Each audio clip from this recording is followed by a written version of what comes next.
பட்டலந்த ஆணைக்குழு அறிக்கையின் அடிப்படையில் முன்னாள் ஜனாதிபதி ரணில் விக்ரமசிங்கவை கைது செய்யவோ அல்லது அவரது குடியுரிமையை ரத்து செய்யவோ முடியாது என பிவிதுருஹெல உரிமையவின் தலைவர் உதயகம்மன்பில தெரிவித்துள்ளார்.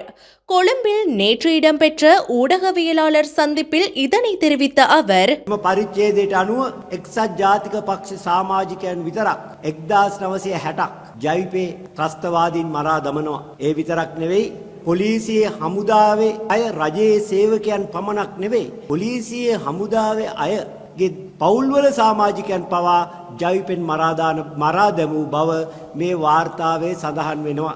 ආණ්ඩුව මේ වාර්තාව ඇමති මණ්ඩල අනුමැතියෙන් පිළිගත්තාය කියන්නේ ජවිපේ විසින් මේ අපරාධ කළ බව පිළිගැනීමයි. එක්සත් ජාතික පක්ෂයේ රාජ්‍ය ත්‍රස්තවාදයත් වැරදි, ජවිප ත්‍රස්තවාදයත් වැරදි. දැන් වාර්තාව ඇමති මණ්ඩලයේ පිළිගත්තා නම්, ජවිපේ ත්‍රස්තවාදීන් බව පිළිගත්තා නම් මේ මිනිමැරුම් වලට, මේ අපරාධ වලට ආණ්ඩුව ගන්නා පියවර කුමක්දයි වහාම ආණ්ඩුව රටට හෙළි කළ යුතුයි. பட்டலந்த ஆணைக்குழுவின் அறிக்கையின் 3வது அத்தியாயத்தில் மக்கள் விடுதலை முன்னணியின் கிளர்ச்சிகள் குறித்து பேசுவதற்காக ஒதுக்கப்பட்டுள்ளது. அரசாங்கம் இந்த அறிக்கையை அமைச்சரவை அனுமதியூடாக ஏற்றுக்கொள்ளுமானால் மக்கள் விடுதலை முன்னணியின் கிளர்ச்சி இடம்பெற்றுள்ளது என்பதனை ஏற்பதாகும். இந்த அறிக்கை பாராளுமன்றத்திலும் முன்வைக்கப்பட்டுள்ளது. அப்போதைய அமைச்சர் விஜயபால மெண்டிஸ் 2001ஆம் ஆண்டு மார்ச் மாதம் 29ஆம் திகதி பட்டலந்தை அறிக்கையை சபையில் முன்வைத்தார்.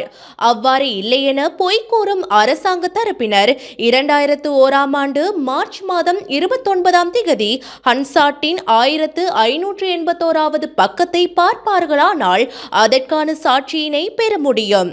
ஆகவே பட்டலந்தை ஆணைக்குழுவின் அறிக்கையின் அடிப்படையில் முன்னாள் ஜனாதிபதி ரணில் விக்ரமசிங்கவை கைது செய்யவோ அல்லது குடியுரிமையை ரத்து செய்யவோ முடியாது.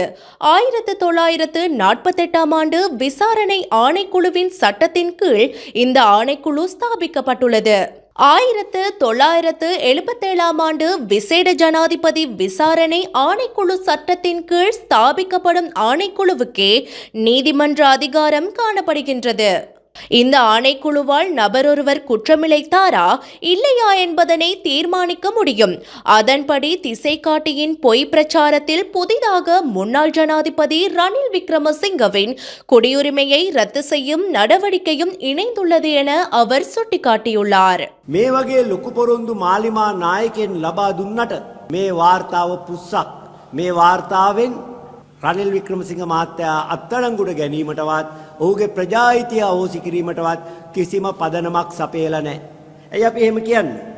මේ කොමිෂන් සභාව පිහිටවා තියෙන්නේ 1948 විමර්ශන කොමිෂන් සභාව පනත යටතේ.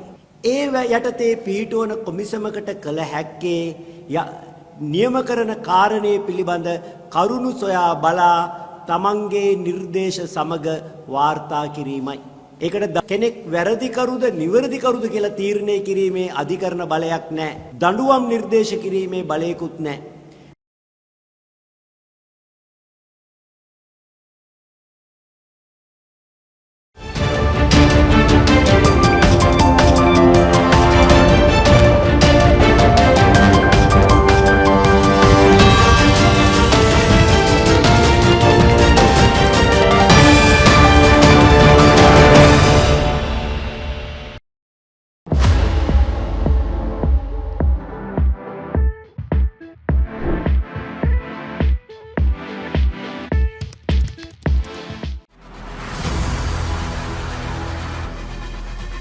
இலங்கையின் முதல் நிலை முதற்தர செய்தி வழங்குனர் வீரகேசரியின் குறுந்தகவல் செய்திகளை உடனுக்குடன் தமிழில் பெற்றுக்கொள்ள டயலாக் வலையமைப்பிலிருந்து REG இடைவெளி வீக்கி என்று பதிவிட்டு 87 960 என்ற எண்ணுக்கு குறுஞ்செய்தி ஒன்றை அனுப்புங்கள். வீரகேசரி செய்தியுடன் இணைந்திருங்கள்.